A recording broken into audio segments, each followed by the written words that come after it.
Bienvenidos al podcast del Instituto Fe y Libertad.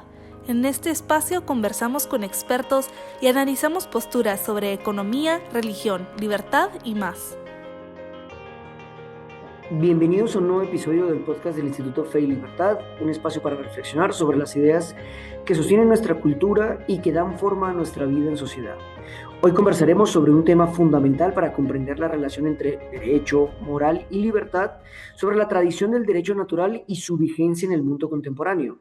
Preguntas como, por ejemplo, ¿qué significa realmente el florecimiento humano? ¿Existe una verdad sobre el bien que pueda orientar la ley y la vida pública? ¿Son conceptos como ley natural, verdad y libertad ideas del pasado o siguen siendo indispensables para el bien común en el siglo XXI? Para ayudarnos a profundizar en estas preguntas, nos acompaña Jari Méndez, con quien hablaremos sobre el trabajo de Vita Research Center, un centro de investigación que busca integrar derecho, verdad y libertad al servicio del florecimiento humano. Jari, muchísimas gracias por acompañarnos, gracias por aceptar nuestra invitación. Muchas gracias a ustedes. Yo muy agradecida y contenta de estar aquí compartiendo. Pues Jari, como había anunciado en nuestra introducción del capítulo de hoy, queremos hablar en torno a un proyecto en el que tú participas y diriges en la Universidad del Istmo, a partir de la Facultad de Derecho, en donde se crea este centro de investigación Vita Research Center. Me gustaría preguntarte cuál es el objetivo principal de Vita y qué los motivó a ti y a los demás colaboradores, qué les motivó a fundar este centro. Bueno, Vita es un centro de investigación muy joven. Nacimos en 2023. En realidad, nuestra mayoría de miembros son estudiantes, a los que llamamos scholars. Y, y la idea surge precisamente después de un congreso de Derecho Constitucional al que asistí en Estados Unidos, en el que se discutía, ¿verdad? El impacto que había tenido el fallo de Dobbs, que le dio vueltas a Roe v. Wade. Y entonces los profesores discutían desde el punto de vista del derecho constitucional que de acuerdo había sido una victoria legal, pero que en el fondo se había perdido el sentido eh, verdadero de la protección de la vida desde lo más humano, como que el debate se había perdido más en el tema de la protección legal, de la jurisprudencia, pero no se había, que había un vacío ahí. Y cuando volví a Guatemala, me quedó como ese eco. Lo compartí con otro profesor, un profesor de Derecho Natural en la universidad, un profesor joven, el licenciado Marcelo Uribe, que ahora está haciendo precisamente su doctorado en filosofía del derecho y derecho natural, el tema así muy concreto en Finis y otro autor. Pero entonces le comenté, me dice, pues sí, es cierto, ¿verdad? Como que hace falta ese estudio reflexivo, o sea, el saber discutir, dialogar con argumentos y no con sentimientos, y de verdad ver cuál es ese sentido verdadero del derecho, o sea, que es de verdad una norma que refleje lo que somos como personas. Y entonces en ese estudio, bueno, empezamos a ir profundizando, ir viendo, nos identificamos mucho con una línea de autores que habla precisamente sobre el human flourishing como ese redescubrimiento de ciertos principios en la vida social que hacen precisamente que lo humano sea cada vez más humano. El florecimiento humano es precisamente aprender a descubrir por qué la protección de la familia es algo que ayuda a vivir mejor, a ser más felices, a tener mejores sociedades, por qué la protección de la propiedad es importante desde un punto de vista de bien común, de bien individual, de bien social, por qué la libertad es tan importante para la plenitud del ser humano, su desarrollo integral.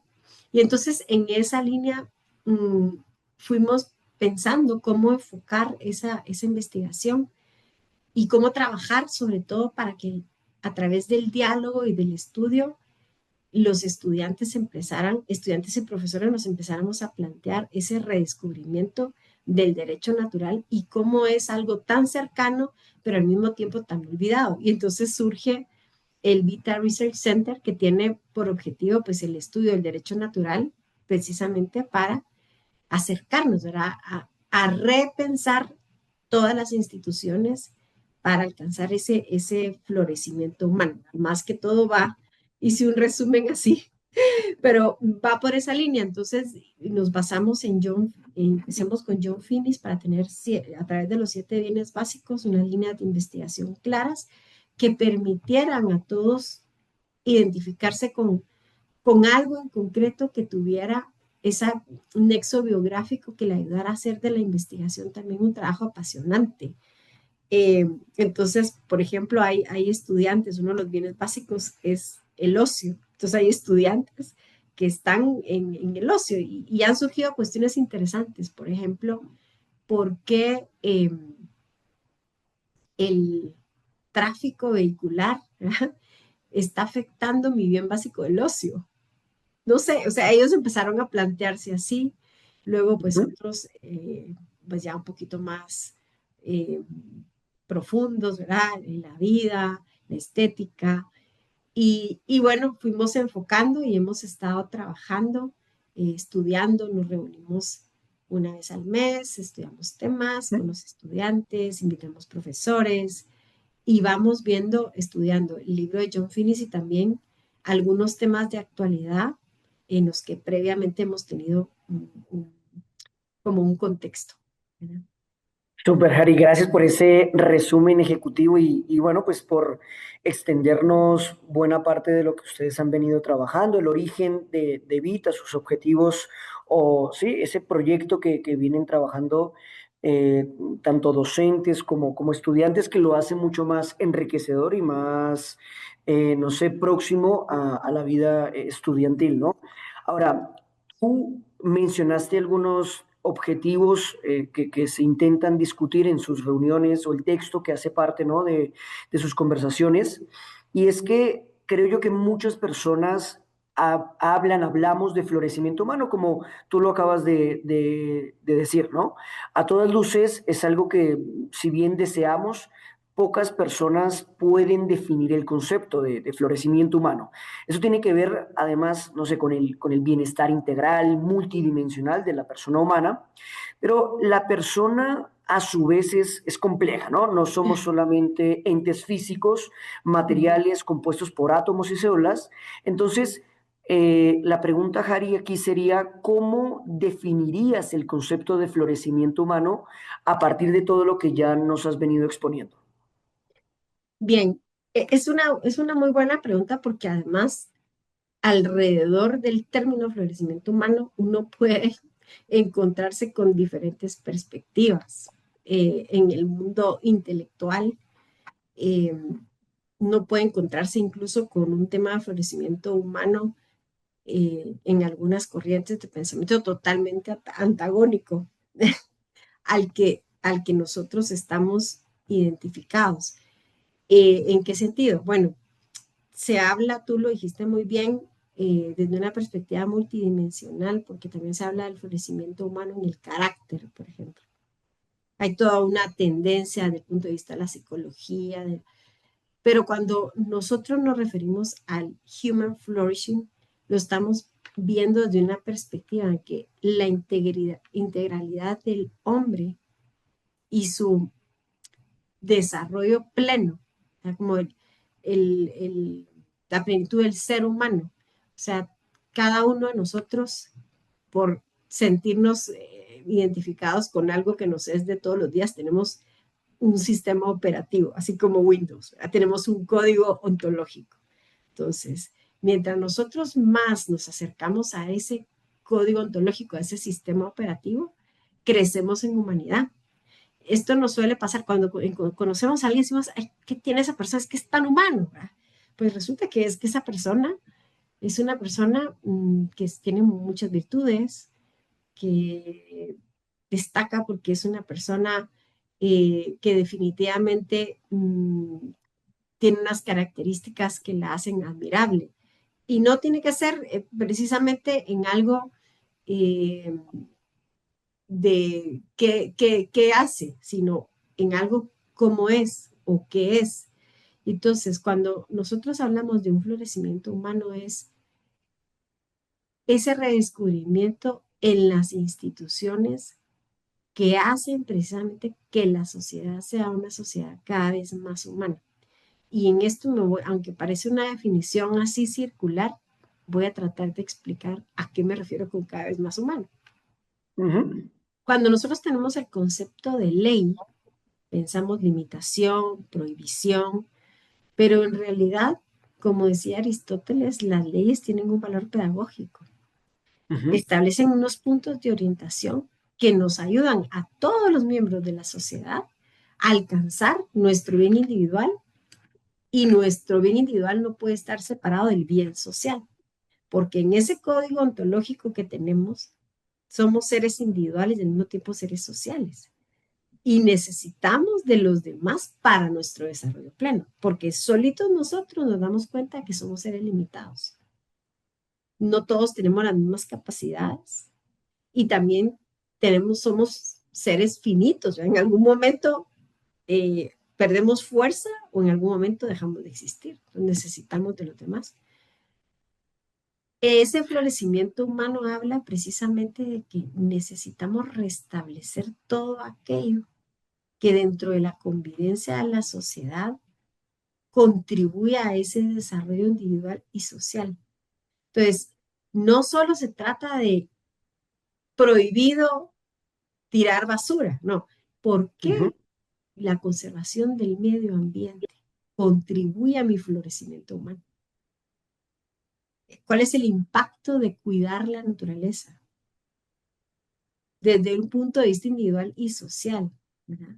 ¿Por qué hay ciertos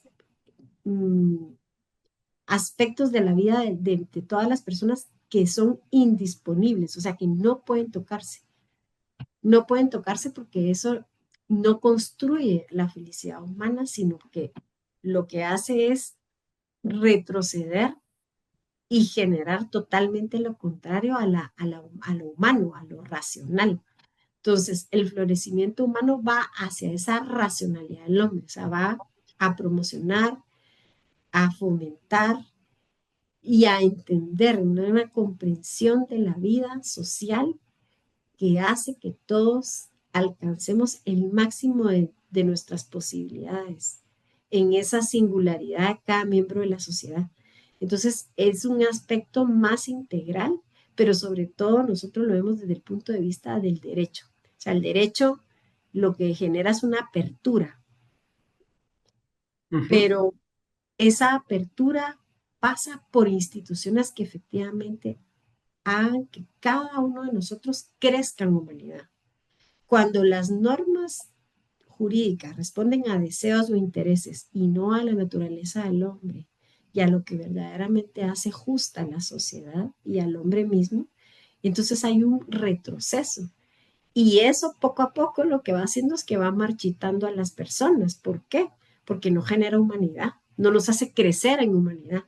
Tal vez nos hace crecer en individualidad, pero estamos incompletos, porque para ujú, que el hombre tenga un desarrollo pleno, tiene que tener también ese desarrollo social al mismo tiempo, pero no verlo o estudiarlo como una limitación, sino vamos a ver, ¿por qué es importante cuidar la vida del no nacido? ¿Por qué?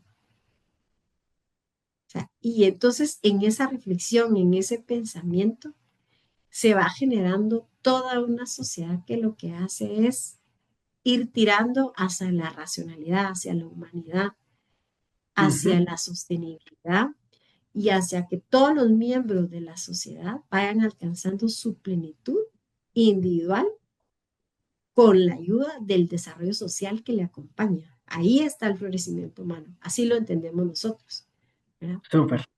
Súper, y concuerdo contigo, no, al comentar que, bueno, pues eso es un término no solo complejo, son ideas realmente que son difíciles de explicar de manera como tan directa, ¿no? Y lo interesante también es la posibilidad de verlo desde una perspectiva multidisciplinaria, ¿no? Como decíamos, desde un ámbito, no sé, filosófico, económico o alusivo también a lo que ustedes se dedican, que es el mundo del derecho de las leyes, ¿no? Y debido a esto, se abre como otra paradigma, otra pregunta en torno a lo que trabajan ustedes en BIP. Y es que tú haces alusión al concepto de derecho o de ley natural. Muchas personas asocian la ley natural con este gran teólogo de finales de la Edad Media, Santo Tomás de Aquino, quien explica que si bien la criatura humana es racional, esta pues participa, ¿no? de la ley eterna de Dios y consecuentemente es capaz de distinguir entre lo que denominaríamos como bien y mal, ¿no? Entonces, ¿son estas ideas de Santo Tomás de Aquino o son de otra época? Distinguir entre el bien y el mal es algo que exclusivamente atañe, por ejemplo, a la visión, no sé, teológica o jurídica, o podríamos identificar estas reflexiones en algunas otras épocas más antiguas, inclusive que el mismo Santo Tomás, o podríamos arguir que hablar de derecho natural o de ley natural de alguna manera es obsoleto o inútil para la modernidad. ¿Cómo lo percibes? Bueno, pues siguiendo en línea con lo anterior, precisamente nosotros hemos desde el mundo del derecho, aunque en realidad habita nuestro deseo es que exista precisamente a través de ese diálogo respetuoso, eh, que se integren más visiones, porque es importante. El diálogo académico no puede ser, no pueden ser como pequeñas separaciones, sino que llega a un Ujú, punto en el que es necesario esa convergencia de diferentes disciplinas. Pero nosotros precisamente con esta inquietud lo que vimos es que eh, el florecimiento humano necesita, ¿verdad? Es una tarea urgente redescubrir el derecho natural, como ese ujú, orden común que verdaderamente contribuye a que las leyes realmente respondan a la naturaleza del hombre. Y efectivamente, la Asociación de Derecho Natural pareciera que es una idea religiosa, y en ujú, realidad no lo es, porque pues si no se va a Aristóteles, capítulo quinto, la ética nicómaco, o sea, ahí está muy claro, cuando él habla de la justicia, cómo va explicando eh, qué es lo que a cada quien le corresponde, y para saber determinar lo justo, primeramente tiene que existir como un presuponer que alguien tiene algo para saber determinarlo, y empieza a hablar de las clases de justicia. Si nos vamos más adelante, haciendo un resumen así, muy, una vista así panorámica o ojeada, nos vamos a la definición de Ulpiano, ¿verdad? El derecho es el arte de lo bueno y lo justo. Mucho antes de Santo Tomás de Aquino, mucho antes, porque estamos hablando de Santo Tomás de Aquino, eh, siglos después de ujú. Aristóteles y el derecho romano, ya edad media, ¿verdad? Escolástica, pero eh, precisamente el derecho natural ha tenido a lo largo de la historia toda una evolución y diferentes ramas. Algo interesante cuando hablamos de el Estado de Derecho, por ejemplo, es una idea moderna. Pues sí, el Estado de Derecho. ¿Qué ideas nutrieron el Ujú. surgimiento del Estado de Derecho?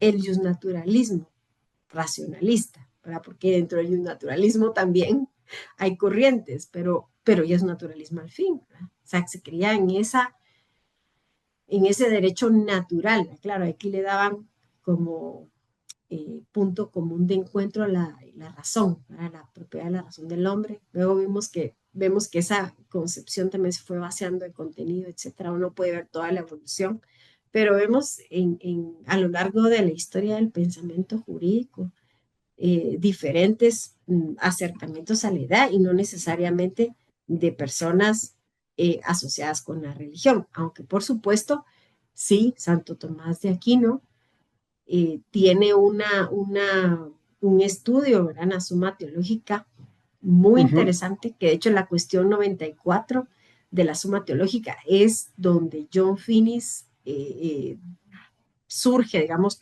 o parte del libro Natural Law and Natural Rights, pero sí, eh, lo que hace Santo Tomás de Aquino es tomar Aristóteles y hablar de todo el tema. Dentro de la ley natural hay una parte que se refiere al derecho, pero no todo.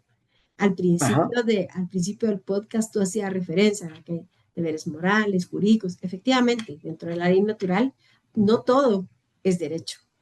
Derecho será lo que tenga que ver con otro y que se Ujú. manifiesta al exterior. La alteridad como parte de la justicia. Pero pues ya habrán normas morales o de cortesía que esas pues no corresponden, ¿verdad? Precisamente al mundo del derecho. Entonces, la verdad es que por eso es importante redescubrir el derecho natural, porque quizá lo que no hemos entendido es que, claro, el derecho evoluciona. Como dice este gran jurista italiano Sergio Cotta, dice que el derecho es la movilidad en la duración, porque el Ujú. derecho da apertura, es dinámico, se va adaptando, ¿verdad?, a las necesidades de la sociedad. Los romanos también decían con aquel aforismo, donde hay sociedad y derecho. Eh, pero mm, no todo evoluciona. ¿Y qué no evoluciona? Pues hay ciertos valores, características, elementos de la persona. Por ejemplo, la dignidad de cada uno de nosotros, independientemente de la raza, de lo socioeconómico, de las capacidades intelectuales, seremos personas siempre. Eso no va a cambiar.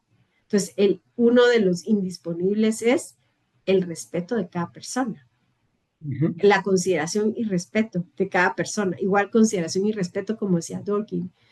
Pero esto es importante entenderlo porque al redescubrir ese derecho natural y entender que hay ciertas instituciones jurídicas o normas jurídicas que definitivamente responden a qué es el hombre, de eso dependerá también cómo se fundamentan las leyes positivas o qué Ujú. tipo de sentencias emanan, incluso se manifiesta en qué tipo de derecho mercantil propongo, ¿verdad? ¿Qué tipo de contratos? ¿Qué tipo de profesional soy en lo jurídico? Nosotros insistimos eso en los estudiantes de derecho, o sea, sí estudio derecho, pero ¿qué es el derecho? O sea, el Ujú. derecho no responde a intereses o a deseos, el derecho responde a lo justo. ¿Y qué es lo justo?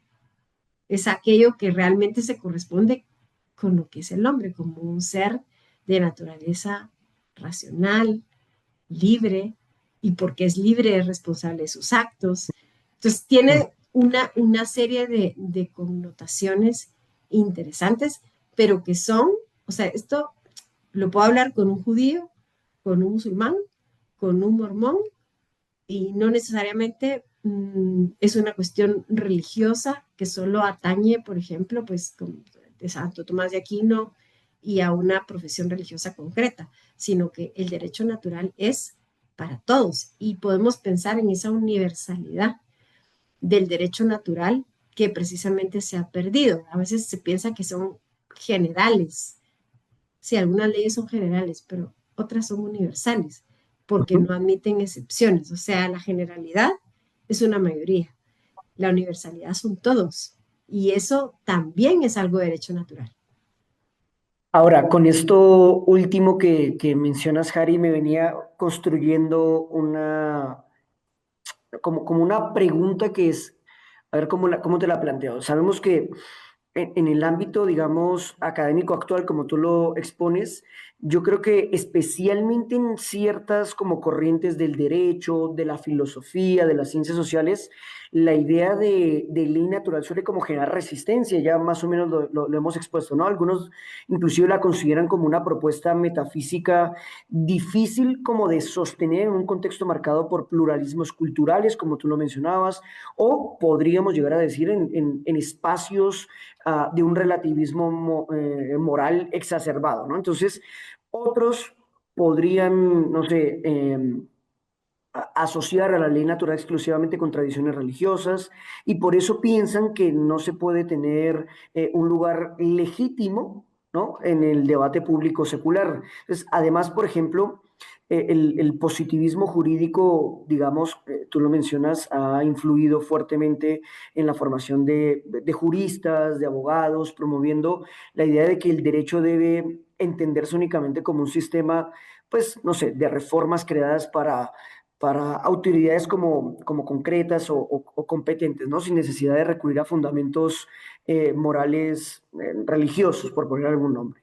Desde esta perspectiva, Harry, hablar de una ley inscrita en la naturaleza humana puede parecer innecesario, inclusive peligroso desde algunas esferas desde algunos autores o académicos. Yo creo que también podríamos afirmar que existe el temor de que apelar a la ley natural implica, no sé, imponer una visión moralista concreta, particular sobre sociedades que son diversas. Entonces, en un mundo que valora profundamente la autonomía individual, como tú lo mencionas, parece que toda referencia a bienes humanos objetivos puede interpretarse como una amenaza desde esa perspectiva como a la libertad.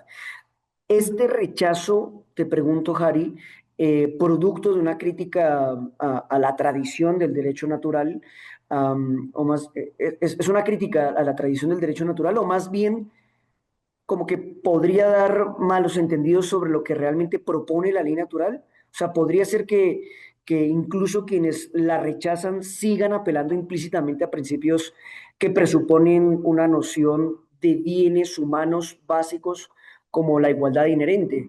¿Por qué crees que hay como esa resistencia en el mundo académico por parte de algunos que la ven desde el prisma exclusivamente religioso, pero como algo negativo? ¿Cuáles son esas razones más profundas de este rechazo y cómo podríamos responder ante ellas? Sí, ese precisamente es un reto, pero pienso que parte de la complejidad es porque no se ha comprendido verdaderamente y por eso es tan necesario el estudio. Por ejemplo, es algo como a veces cuesta o pensamos que el derecho natural está solamente circunscrito a cuestiones puramente, digamos, que en alguna medida coinciden con la moralidad, pero no, o sea, es que también el derecho natural es el trato hacia la naturaleza de las cosas. Por ejemplo, ¿cuál es la naturaleza de un río? El agua, ¿verdad?, tiene una función que es proveer, ¿verdad?, ese vital líquido a las personas y a las comunidades. Ese es lo natural de los ríos. ¿Qué es lo que atentaría contra el derecho natural? La contaminación, Ujú. el verter, o sea, el que hubiera una absolutamente disposición de, pues, que se pudiera, que no hubiera ninguna forma de proteger, eh, el evitar, digamos, o sea, la necesidad de preservar nuestros ríos. Eso es algo que corresponde al derecho natural, porque también es la naturaleza de las cosas. ¿Para qué sirve un río? No es para contaminar. El trato de los animales. ¿Para qué es un animal? Ahora vamos a hablar de una mascota. Pues es para compañía. El maltrato animal, por ejemplo, eso choca con el derecho natural, porque esa no es la naturaleza de las cosas. Ujú. Y ya si vamos pasando a través de esos ejemplos tan concretos, o sea, eso forma parte de la ley natural y del derecho natural, por tanto, o sea, ese cuidado en que tiene que quedar están las instituciones, eso no riñe. Luego ya pasamos, o sea, ¿qué es lo propio de la convivencia del hombre? El respeto a la propiedad del otro, Eso es algo de derecho natural. ¿Por qué? Porque un niño no hace falta que reciba una cátedra de qué es el derecho de propiedad para saber que el juguete que le dio su mamá es de él. O sea, él lo abrió para Navidad y es de él. Y es, no, eso mío. En su medio lengua, pero saben que es de ellos. Eso es Ujú. algo natural. O sea, el tema es que tenemos que estudiar y partir precisamente del fundamento del derecho, que es la esencia de la persona. Ujú. Y en realidad a mí hay un autor que me gusta mucho, que es el profesor Javier Arvada, filósofo del derecho, que dice que cada intervención del hombre en el mundo del derecho es una intervención existencial, porque se transforma de una manera concreta el mundo jurídico a través de la existencia de esa persona en ese acto que realiza. Y ese acto que va a tener unas consecuencias. Esas consecuencias son atribuibles a esa persona que tiene una naturaleza racional, que puede elegir y que tiene voluntad. Ahora, ¿qué pasa si esa persona, por ejemplo, sufre de una esquizofrenia y no tomó su medicina? No sabemos, y la ley lo contempla, los eximentes de responsabilidad o los atenuantes, ¿verdad? La inferioridad psíquica, por ejemplo. ¿Eso de dónde sale? Eso es lo natural. Todos sabemos que somos libres porque somos capaces de hacernos responsables de nuestros actos. Y Ujú. entonces lo que nos ha pasado es que, primero, hemos querido dar, pensando desde que se rompió históricamente el orden común, con la modernidad y con el tema de la como convergencia entre la democracia y el Estado moderno, con el Estado de Derecho, el Estado constitucional, que y en realidad la legitimidad o la justificación de las normas la dan las leyes positivas, el Estado. Claro, pero eso se erosiona si no tiene algo que de verdad lo sustente. Por eso hay normas que nos cuestan más cumplir que otras. Así es. Y bueno, por ejemplo, la misma, si nos vamos a un tema, ahora los impuestos. Los impuestos. La misma Constitución habla de que los impuestos tienen que tener unos ciertos elementos para considerarse que cumple, digamos, su principio de capacidad de pago, por ejemplo. O sea, tiene que contemplar eso porque eso es lo natural, porque las personas deben responder según sus capacidades y sus posibilidades, con libertad. Entonces, Mm. creo que al final es un tema complejo el derecho natural, pero hace falta sentarse y dialogar, ¿verdad? Quitarse esos prejuicios y ver que el hombre sí tiene una determinación concreta en su propia naturaleza de la Ujú. relación con el otro y cuándo afecta, digamos, esa relación el mundo del derecho.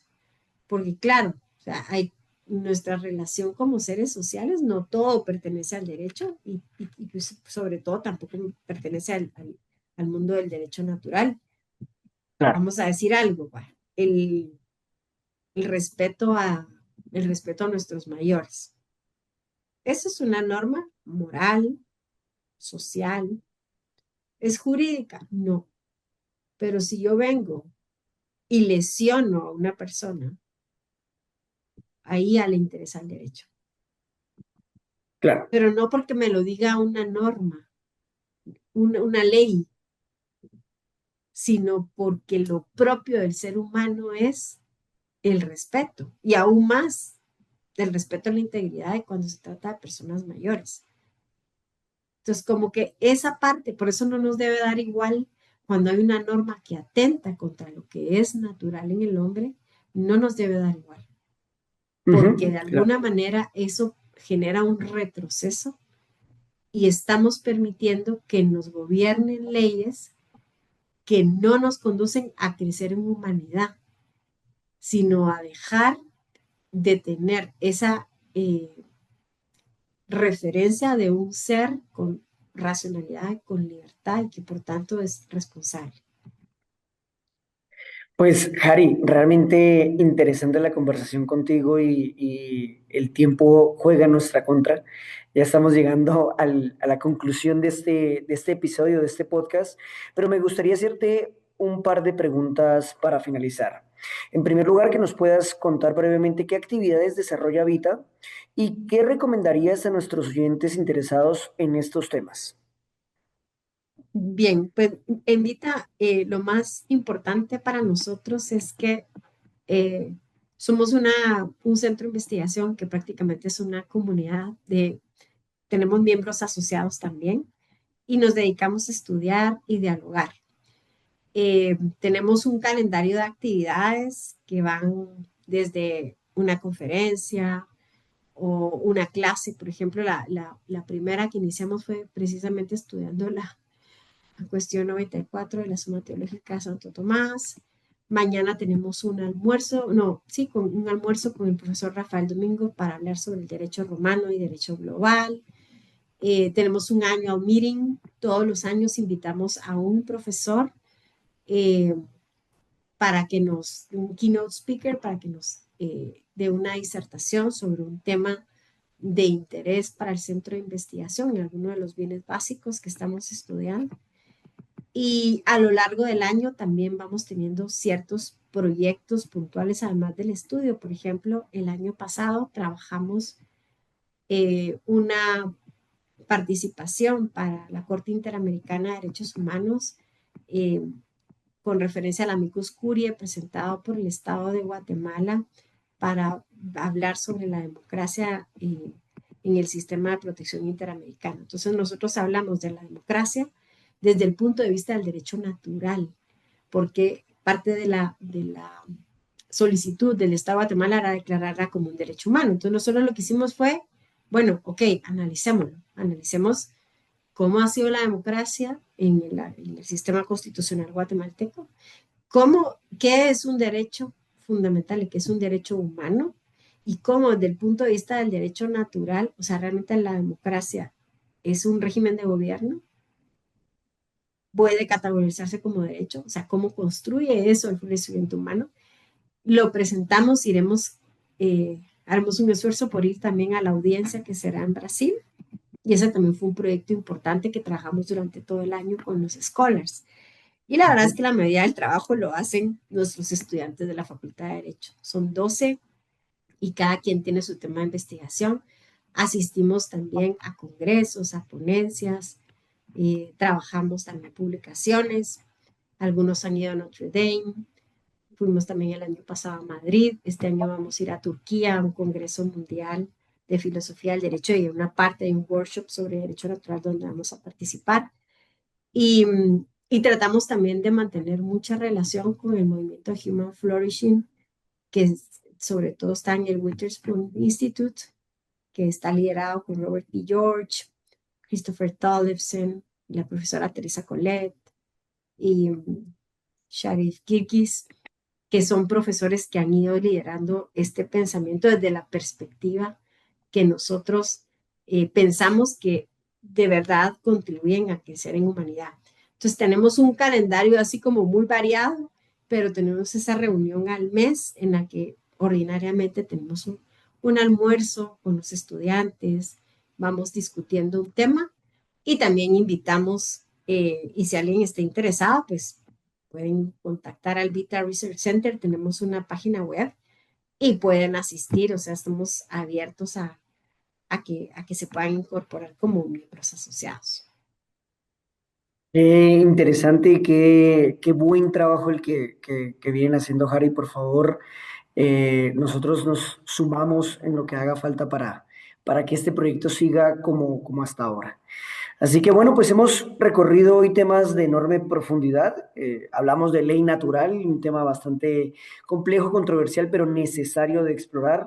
Hablamos además de florecimiento humano, de la defensa de la vida, de la libertad religiosa que es tan pertinente, del papel del derecho en la búsqueda del bien común, por ejemplo. Esta conversación nos recuerda que la ley no es simplemente un conjunto de normas técnicas, como decías, Harry, sino una herramienta al servicio de las personas, de la persona humana. Cuando el derecho se desconecta de, no sé, de la verdad y del bien, se debilita.